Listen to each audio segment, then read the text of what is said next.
gwo mulimu gw'olina singa gukugwako leero ki ekiddako? Kiki ekiddako? Tetwagala kirowoozaako ekyo.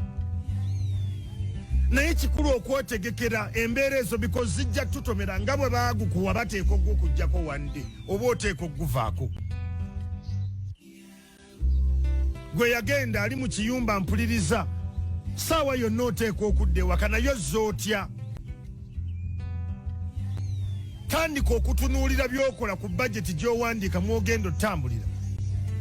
Manya ssente mmeka z'ogenda okusaasanya on a daily. Baako engeri gye weetegekera olunaku olwo nga bagambye wano kati tukitadde. Wano tukutadde weeyongereyo okole ebirala. Renti woogenda musasula otya?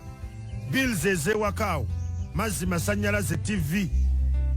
Olina kalooni k'emmotoka ogenda kafandinga otya? Ewakaawo bagenda kulya ki? Ye ebyobulamu biyimiridde bitya? These are questions that tulina okwebuuza bantu bange. If we are going to have a financial sensitive journey. Program Omuntu Awansi Live. Nze Andu Kyamagero.